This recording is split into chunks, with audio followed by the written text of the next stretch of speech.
देखो, resource and development, ठीक है। अब रिसोर्स कहते किसको है?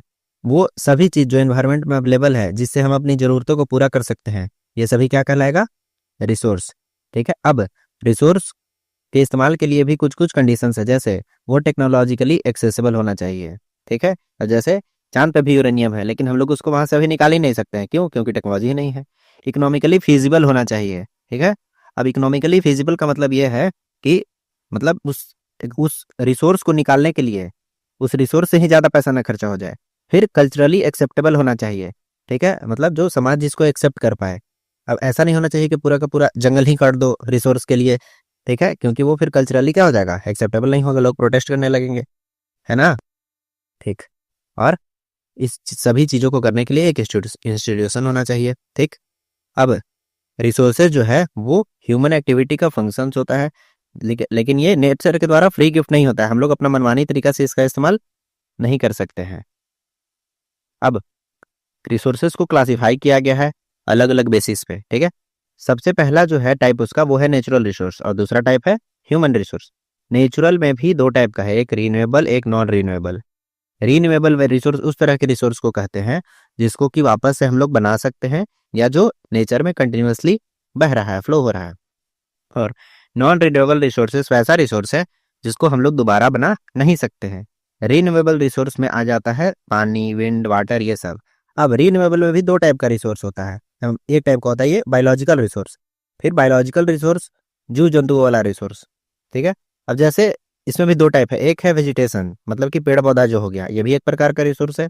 बहुत सारे कंट्रीज में जो घर है वो सिर्फ लकड़ियों से ही बनता है, ठीक है। और दूसरा बायोलॉजिकल रिसोर्स है वाइल्ड लाइफ, ठीक। तो ये किस में आता है? रीन्यूएबल में आता है। नेचुरल वेजिटेशन और वाइल्ड लाइफ ये दोनों किस में आएगा? रीन्यूएबल रिसोर्स में ही आएगा। क्यों? क्योंकि रिप्रोडक्शन होगा, प्लांट भी रिप्रोड्यूस करेगी खुद को और वाइल्ड लाइफ भी अपने आप को रिप्रोड्यूस करेगा और नंबर बढ़ाएगा। नॉन रिन्यूएबल रिसोर्स किसको कहते हैं?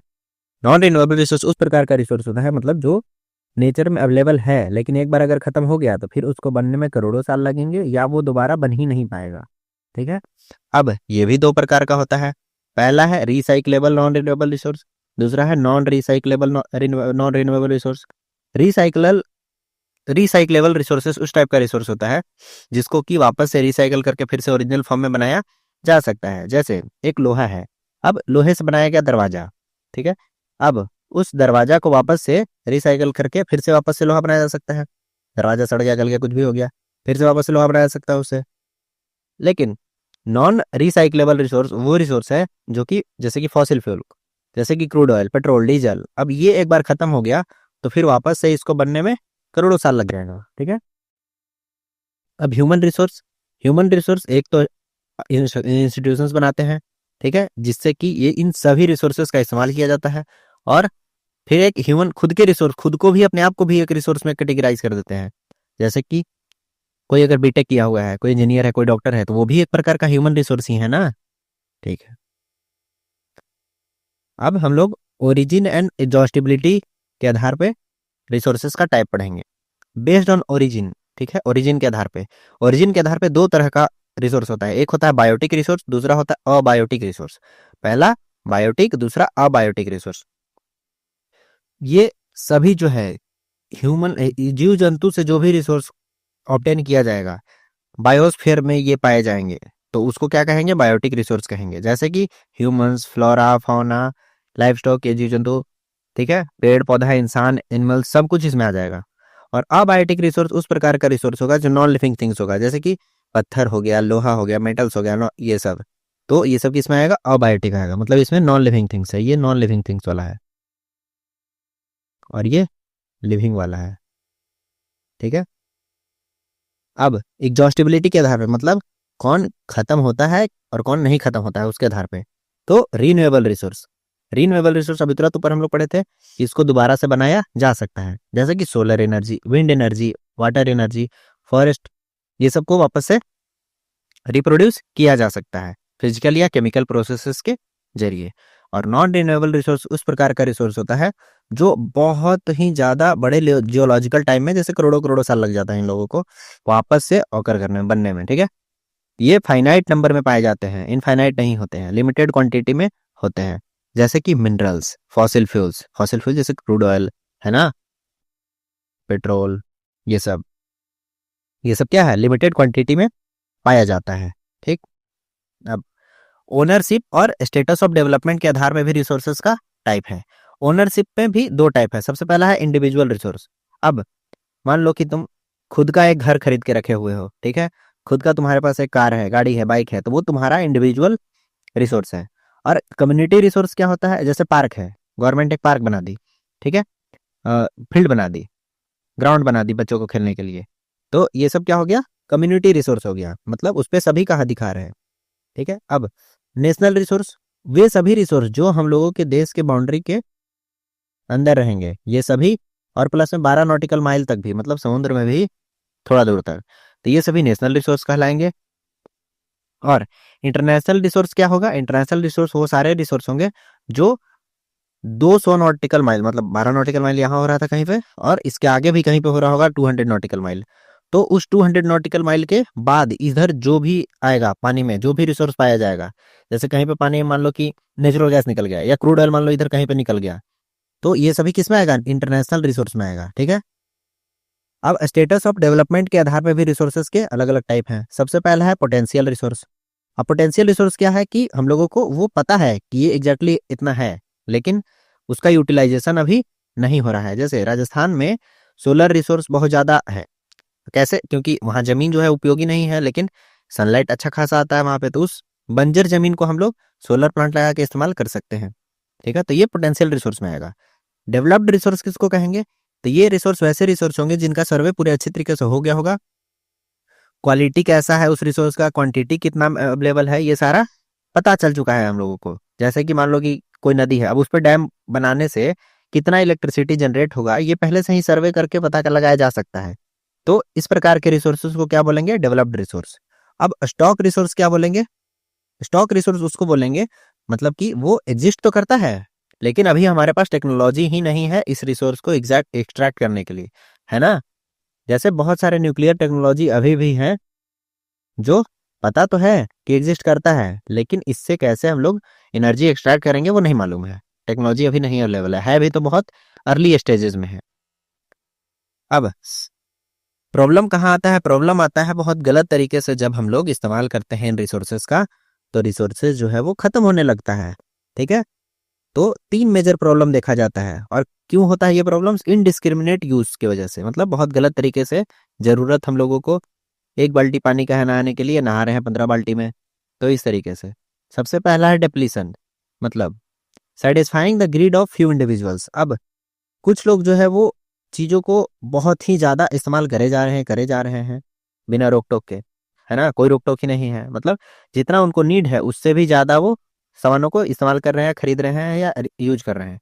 दूसरा इनइक्वालिटी, सोसाइटी जो है वो 2 पार्ट में बटी हुई है, एक है हैव्स वाले और दूसरे हैं हैव नॉट्स वाले, मतलब एक रिच है। अब रिच के पास मान लो एक ही व्यक्ति है और उसके पास 5-5 गाड़ी पड़ा हुआ है, 10-10 गाड़ी पड़ा हुआ है, जबकि चलाने वाला वो खुद अकेले ही है। और कोई गरीब है जिसके पास साइकिल भी नहीं है, तो ये 2 कैटेगरी में बटा हुआ है सोसाइटी, इसी के चलते ये इनइक्वालिटी है। अब ग्लोबल इकोलॉजिकल क्राइसिस इसके चलते आया हुआ है, जैसे कि ग्लोबल वार्मिंग। ग्लोबल वार्मिंग में क्या होता है, जो अर्थ का टेम्परेचर है, मीन एवरेज टेम्परेचर, वो इंक्रीज करते जाता है धीरे धीरे, different different type of gases की वजह से, जैसे ग्रीन हाउस गैसेस, ये सब। फिर है ओजोन डिप्लेशन। ओजोन एक लेयर है जो यूवी रेज, हार्मफुल रेज आती है सन से, उससे हम लोगों को बचाती है, ओजोन, है ना, ये O3, ओजोन हम लोगों को बचाती है। ठीक है, फिर पोल्यूशंस की वजह से भी लैंड भी डिग्रेड हो रहा है, मतलब बहुत ही ज़्यादा जब फर्टिलाइजेशन का इस्तेमाल होता है, फर्टिलाइजर्स का, यूरिया का, ये सब का, तो जो ज़मीन है वो धीरे धीरे बंजर होने लगती है। तो अगर यही सब चलते रहा तो प्लानेट का भविष्य क्या है, बहुत खतरे में है। फिर है, अब हम लोग पढ़ेंगे सस्टेनेबल डेवलपमेंट। तो रिसोर्सेज का इस्तेमाल कैसे होना चाहिए, तो रिसोर्सेज का इस्तेमाल अच्छे से होना चाहिए, ऐसे होना चाहिए कि नेचर को भी नुकसान ना पहुंचे और हमारे आने वाले जनरेशन्स भी उसका इस्तेमाल अच्छे से कर पाए। तो इसी चीज को कहते हैं सस्टेनेबल डेवलपमेंट, मतलब बिना नेचर को डैमेज किए या एनवायरनमेंट को डैमेज किए, ठीक है, डेवलपमेंट किया जाए। और इससे क्या हो, जो फ्यूचर जनरेशन्स आने वाली हैं उनके नीड को कॉम्प्रोमाइज ना किया जाए। जैसे सांस जो है वो सबको शुद्ध हवा लेने का अधिकार है, लेकिन आज ही हम लोग इतना पोल्यूशन कर देंगे कि पूरा हवा जो है वो दूषित हो जाएगा। तो क्या आने वाले जनरेशन क्लीन एयर ले पाएगी? नहीं ले पाएगी। ठीक है। तो इसी के लिए कुछ समिट वगैरह किया गया था। अर्थ समिट किया गया था। देखो, अर्थ समिट कहाँ किया गया था? रियो डे जनेरियो, ब्राजील में। ठीक है। 100 से भी ज्यादा देश के लोग यहाँ पे आए थे, स्टेट्स के हेड आए थे। ठीक है, प्राइम मिनिस्टर, प्रेसिडेंट, ये सब। क्या यहाँ पे निकाला गया था? Global climatic change and biological diversity को बढ़ावा दिया जाएगा, फॉरेस्ट प्रिंसिपल्स को इंक्रीज किया जाएगा। एजेंडा 21 भी साइन किया गया था। ये किसके अंडर साइन किया गया था? यूनाइटेड नेशन, ये यूएनसीईडी के द्वारा। ठीक है, ये 1992 में साइन किया गया था। इसका एम क्या था? कॉम्बैट करना है इन्वायरमेंटल डैमेज को, पावर्टी को, गरीबी को और बीमारी को। की ऑब्जेक्टिव क्या था? कि हर एक जो लोकल गवर्नमेंट होगी वो अपना एजेंडा 21 बनाएगी। ठीक है, डेवलपमेंट करने के लिए, ताकि नेचर को कम से कम नुकसान पहुंचो। ठीक है। फिर resource planning in India. Resource planning in India. अब क्यों जरूरत है रिसोर्स प्लानिंग? क्यों? क्योंकि हमारे देश में, हमारा देश बहुत बड़ा है। अब हर एक स्टेट के पास अपना अपना रिसोर्सेज का भंडार है। जैसे कि झारखंड, छत्तीसगढ़, उड़ीसा, यहाँ पे क्या है ना कि कोयला वगैरह जो है बहुत ज्यादा पाया जाता है। जैसे धनबाद को तो कोयला कैपिटल भी कहा जाता है देश का। तो यहाँ पे मिनरल्स का कोई कमी नहीं है, लेकिन जो इंफ्रास्ट्रक्चर है उस लेवल का होना चाहिए इन रिसोर्सेज को निकालने के लिए, वो नहीं है। वहाँ पे बहुत ही हाई लेवल पे इनइक्वालिटी है, लोग बहुत गरीब हैं यहाँ पे। ठीक। अब राजस्थान, तो यहाँ पे सोलर एनर्जी और विंड एनर्जी बहुत ज्यादा है, लेकिन पानी का कमी है। लद्दाख, लद्दाख भी कल्चरल हेरिटेज यहाँ पे बहुत ज्यादा है। अभी हाल ही में यहाँ पे मिला था क्या? लिथियम का भंडार भी मिला था। धीरे धीरे उस पर भी काम चल रहा है। ठीक। अब कैसे रिसोर्सेस को पता किया जाता है, कैसे उसका प्रोसेस है? तो सबसे पहले आइडेंटिफाई किया जाता है कि कौन से लोकेशन, जैसे लद्दाख में जो मिला लिथियम, तो अब उसको सबसे पहले आइडेंटिफाई किया गया होगा, फिर सर्वे किया गया होगा, फिर मैप किया गया होगा, फिर एस्टिमेट लगाया गया होगा कि इतना इतना है, या अभी नहीं किया गया है तो ऐसा होगा। फिर उसका बाद प्लान किया जाएगा, मतलब कि कौन सा टेक्नोलॉजी हम लोगों को चाहिए उसको निकालने के लिए। फिर कौन सा स्किल चाहिए, लोगों के पास स्किल भी तो होना चाहिए, क्योंकि हम लोग के देश में लिथियम का भंडार है तो, लेकिन निकालने का वो स्किल नहीं है अभी, तो वो स्किल भी देना पड़ेगा। फिर मैच करना चाहिए हमारे नेशनल डेवलपमेंट प्लान से वो। अब जैसा कि पता है कि जो भी आने वाले फ्यूचर में व्हीकल्स हैं, गाड़ियां हैं, वो कैसी रहेंगी? सब सब बैटरी ऑपरेटेड रहेंगी, है ना? सब बैटरी ऑपरेटेड रहेंगी। और वो बैटरी, उस बैटरी का मेन कंपोनेंट क्या होता है? लिथियम। अब लिथियम जो है वो होता है, तो अब अगर हम लोग लद्दाख से लिथियम निकालते हैं तो वो हमारे नेशनल डेवलपमेंट प्लान्स को सपोर्ट करेगा और इन्वायरमेंट को भी सपोर्ट करेगा, क्योंकि क्रूड ऑयल वाले जो व्हीकल्स होते हैं उससे पोल्यूशन बहुत ज्यादा होता है। अब कंजर्व करना है यहाँ पे। ठीक है। और कौन से रिसोर्स को? जमीन वाले रिसोर्स को। कंजर्व मतलब होता है उसको बचाना, खराब होने से बचाना। अब गांधी जी क्या कहते थे? कि there is enough for everybody's need and not for anybody's greed. सभी लोगों के जरूरत के लिए तो हमारे पास सब कुछ है, लेकिन सभी लोगों के लालच के लिए कम पड़ जाएगा धरती पे। ठीक है। मतलब ये अर्थ जो है, पृथ्वी जो है, वो सभी की जरूरतों को पूरा कर सकती है, लेकिन सभी के लालच को पूरा नहीं कर सकती है। क्यों? इसका है रूट कॉज क्या है? क्योंकि जो लालची लोग होते हैं वो टेक्नोलॉजी का इस्तेमाल करके और बहुत ही गंदे तरीके से रिसोर्सेज को एक्सट्रैक्ट करते हैं, जिसके चलते जो है वो अर्थ डैमेज होने लगता है। टाइमलाइन क्या था? Club of Rome 1968। ठीक है। यहाँ पे बोला था इन्होंने, स्वामाशर ने, स्मॉल इज ब्यूटीफुल। ठीक है। और फिर इसके बाद ब्रुंडलैंड कमीशन भी आया था 1987 में इससे रिलेटेड। अब इंडिया का जो जमीन का पूरा एसेट है वो कुछ इस प्रकार है। जैसे जो प्लेट्यू मिनरल्स और फॉरेस्ट वाला एरिया है वो 27% है। प्लेन्स, खेत और एग्रीकल्चर इंडस्ट्रीज जो है वो 43% जो है वो क्या है? खेत और इंडस्ट्री है। और माउंटेन क्या है? 30% माउंटेन है। ठीक है। यहाँ रिवर और टूरिज्म से रिलेटेड एक्टिविटी होता है। अब जो land use pattern in India, अब जमीन कैसे इस्तेमाल हो रहा है इंडिया में? टोटल एरिया इंडिया का क्या है? 3.28 मिलियन स्क्वायर किलोमीटर। ठीक है। की स्टैटिस्टिक्स। अब नेट सोन एरिया इसमें से क्या है? मतलब कितना ऐसा एरिया है जिसमें कि खेती होता है? तो लगभग 54% जो एरिया है उसमें खेती होता है। और सबसे हाईएस्ट जो लैंड एरिया है जहाँ पे खेती होता है वो है पंजाब, हरियाणा, जिसमें कितना है? 80% जो है जमीन जहाँ पे खेती होता है। मतलब जितना पंजाब हरियाणा में जमीन है उसके 80% पे क्या होता है? खेती होता है। और सबसे कम कहाँ पे है? अरुणाचल में, मिजोरम में और अंडमान में, लेस देन 10% है। फॉरेस्ट कवर क्या है? तो 33% से कम है। नेशनल फॉरेस्ट पॉलिसी लाया गया था, उसमें बोला गया था कि मिनिमम 33% होना चाहिए, जो कि नहीं है। अच्छा, कुछ कुछ डिफिनेशन है, जैसे कि वेस्ट लैंड किसको कहेंगे, तो पथरीले जमीन को, एरिड जमीन को, या डिजर्ट एरिया है, ये वेस्ट जमीन है, यहाँ पे कोई भी खेती वगैरह नहीं किया जा सकता है। फिर फैलो जमीन किसको कहेंगे, तो अगर कोई भी जमीन जो है वो 1 साल या 1.5 साल से ऐसे अनकल्टिवेटेड है, मतलब वहां पे खेती वगैरह नहीं हुआ है, तो ये फैलो लैंड कहलाएगा। ठीक है। टोटल फॉरेस्ट कवर क्या है हम लोगों का, <33%। नेट सोन एरिया कितना है, 54%।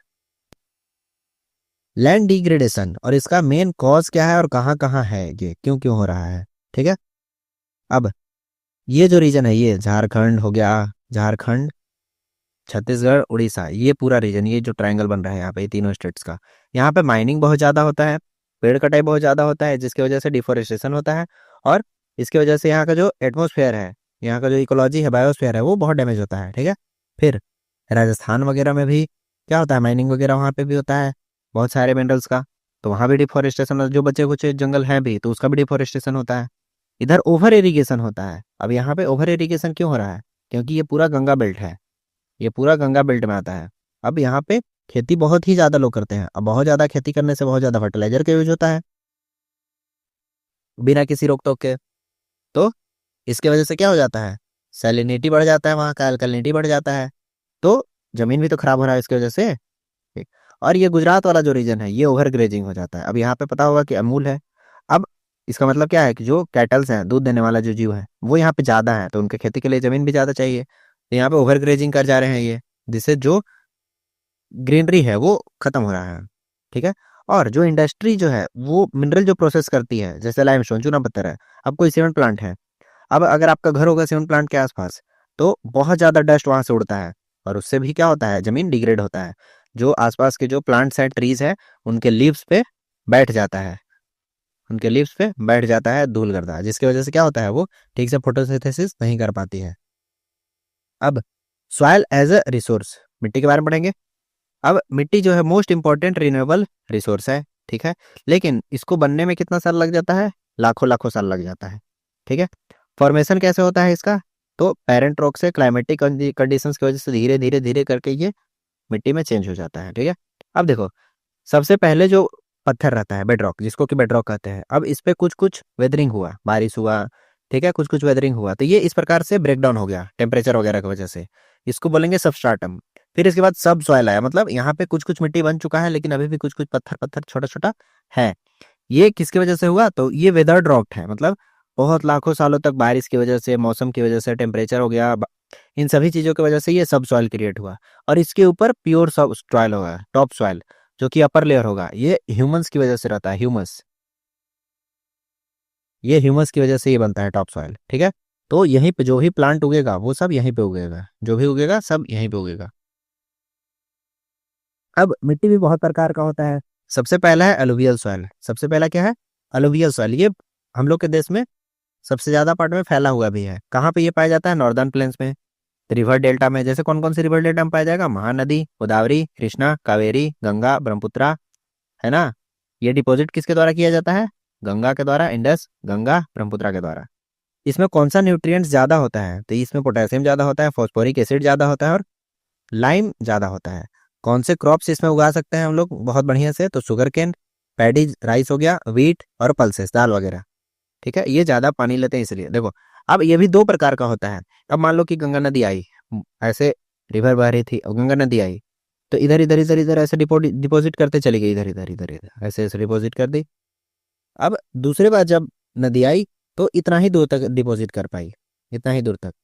तो जो इधर वाला जो एक्स्ट्रा इधर वाला हो गया, इधर वाला जो एक्स्ट्रा ये पार्ट बच गया, ये, तो ये क्या हो गया, ये ओल्ड बांगर हो गया। ये बांगर कौन सा हो गया, ये बांगर हो गया। तो बांगर जो है वो पुराने मिट्टी को कहते हैं, पुराने एलुवियल सॉइल को क्या कहते हैं, बांगर। इसमें कंकड़ वगैरह ज्यादा होते हैं, ये कम फर्टाइल होता है, इसमें ज्यादा उग नहीं सकता है। और खादर क्या होता है, न्यू वाला, मतलब एकदम बाढ़ आया तो बाढ़ के साथ जो एकदम ताजा ताजा ताजा ताजा सिल्ट आएगा या मिट्टी आएगा, तो वो सब किस में आएगा, खादर में आएगा। इसमें फाइन पार्टिकल्स होता है, मोर फर्टाइल होता है, और हर साल रिन्यू होता है, क्योंकि हर साल बाढ़ आता है। फिर है ब्लैक सॉइल। कौन सा सॉइल, ब्लैक सॉइल। इसको ब्लैक कॉटन सॉइल भी कहते हैं, क्यों, क्योंकि कॉटन बहुत अच्छे से उगती है ब्लैक सॉइल में। फॉर्मेशन इसका किसकी वजह से होता है, लावा की वजह से होता है, लावा के फ्लो होने से, बसाल्ट की वजह से। अब इंडिया में कहाँ पे है, तो जो डेक्कन प्लेट्यू है वहां पे है, डेक्कन ट्रैप्स में, ठीक है। लोकेशन इसका महाराष्ट्र, सौराष्ट्र, मालवा, मध्य प्रदेश, छत्तीसगढ़, इस वाले रीजन में ये पाया जाता है, ठीक है। महाराष्ट्र तो ऑलमोस्ट पूरा ही है, उसमें पाया जाता है। अब इसमें जो क्ले होता है वो एक्सट्रीमली फाइन मटेरियल्स में पाया जाता है, एक्सट्रीमली फाइन पार्टिकल्स होता है उसका। अब इसमें मॉइस्चर होल्डिंग कैपेसिटी बहुत हाई होता है, ठीक है। और self plugging, deep cracks in hot weather, aeration. Plugging में क्या हम लोग करते हैं ना खेत को, कि ट्रैक्टर लाते हैं, उसको ऐसे जमीन में वो धंसता है और दूर तक उसको प्लग कर देता है। लेकिन ये जो ब्लैक सॉइल है, ये ब्लैक सॉइल, इसमें वो काम ऑटोमेटिक हो जाता है। क्यों? क्योंकि जब गर्मियाँ आती हैं तो इसमें ऑटोमेटिकली डीप क्रैक्स पड़ जाता है, ठीक। अब जब इस पे पानी वानी गिरता है तो ये स्टिकी हो जाता है, मडी हो जाता है। फिर इसमें कौन कौन सा न्यूट्रिएंट ज़्यादा होता है, तो ये कैल्शियम कार्बोनेट ज़्यादा होता है, मैग्नीशियम होता है, पोटास होता है, लाइम होता है, और पुअर किस्म होता है तो फॉस्फोरस में, इसमें फॉस्फोरस सबसे कम पाया जाता है।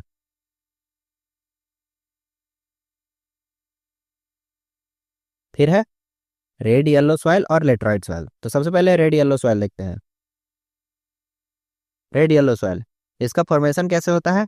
इग्नियस रॉक जो है वो जब लो रेनफॉल एरिया में क्रिस्टलाइज हो जाता है तो किस प्रकार का सॉइल बनाता है? रेड सॉइल बनाता है, ठीक है। अब रेड ये क्यों होता है? क्योंकि इसमें आयरन डिफ्यूज रहता है, आयरन घुला हुआ रहता है, इसमें मिला हुआ रहता है। और येलो क्यों बनता है? तो येलो हाइड्रेटेड है, हाइड्रेशन की वजह से बनता है, ठीक। इसका लोकेशन क्या है? उड़ीसा, छत्तीसगढ़ और वेस्टर्न घाट, इधर पाया जाता है। ये उड़ीसा, छत्तीसगढ़ और ये वेस्टर्न घाट यहाँ पे पाया जाता है, ठीक है। लेटरॉइड सेल किसको कहते हैं? तो लेटर मतलब होता है ब्रिक, ईट, ठीक है। अब ये किसके वजह से ऐसा बनता है? तो बहुत ज्यादा जब बारिश होता है तो लीचिंग बहुत ज्यादा वहां पे हो जाता है, लीच बहुत ज्यादा पाए जाते हैं, लीचिंग। अब नेचर जो है एसिड, एसिडिक, इसका कंडीशन क्या रहता है? एसिडिक होता है, मतलब जो पीएच है वो लेस देन 6 रहेगा, ठीक। न्यूट्रिएंट्स इसमें कम पाया जाएगा, ठीक। अब दूसरा है, इसका भी नेचर एसिडिक रहता है और इसका भी लेस देन लो न्यूट्रिएंट्स हो गया। अब क्रॉप्स यहाँ पे कौन कौन सा उगा सकते हैं हम लोग? T, coffee. अब ये टी कॉफी का स्पेशली कहाँ होता है? कर्नाटका में और केरला में। और कैस्यू नट, काजू, काजू कहाँ उगता है? तमिलनाडु और आंध्र प्रदेश में, ठीक है। रेड लेटराइट में, रेड लेटराइट है ये, रेड लेटराइट, तमिलनाडु, आंध्र प्रदेश, काजू।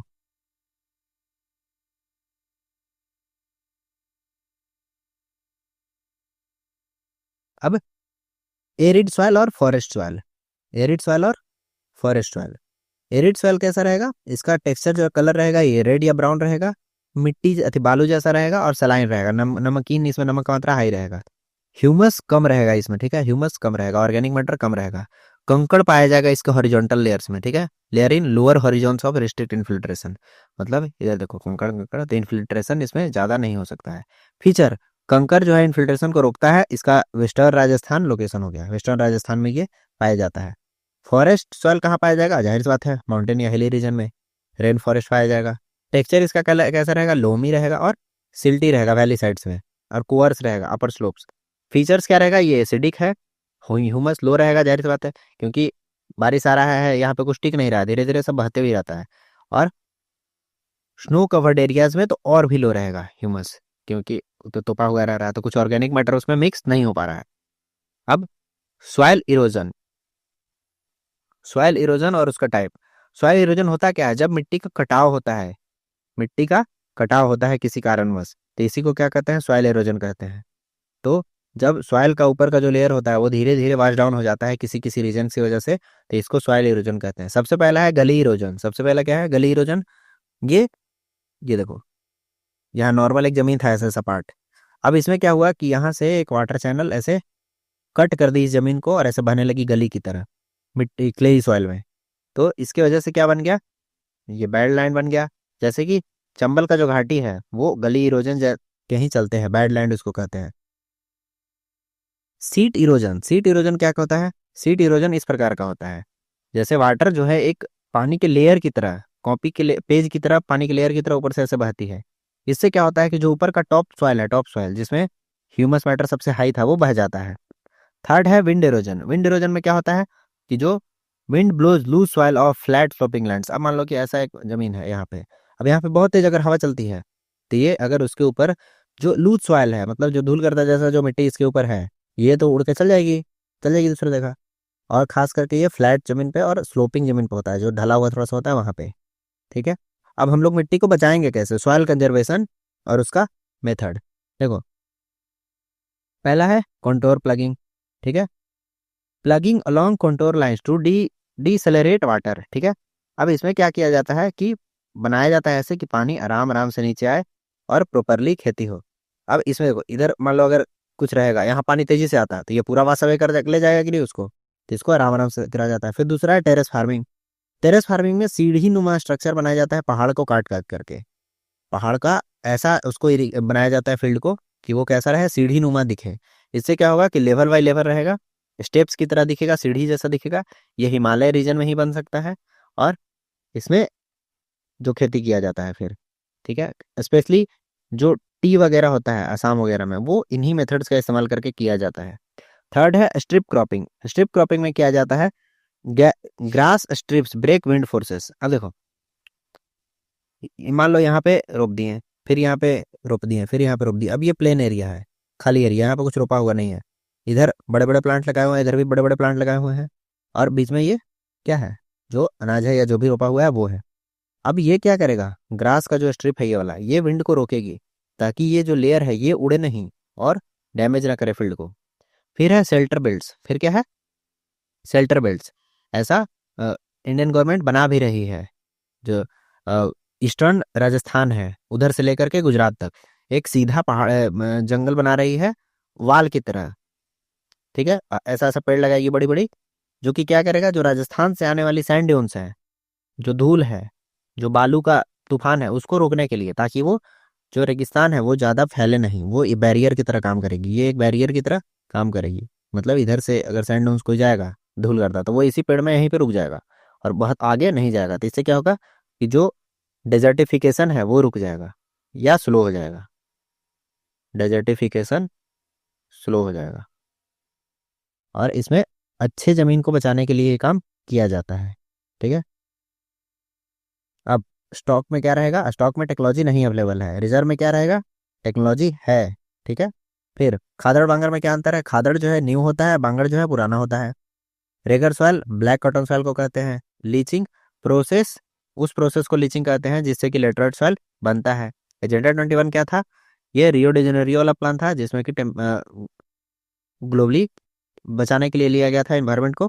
फिर रवाइंस किसको कहते हैं, गली इरोजन के चलते जो एरिया बनता है उसको रिवाइंस कहते हैं, चंबल में है वहां पे, ठीक है। कुछ क्वेश्चंस है, इसका आंसर यहीं पे है। Thank you.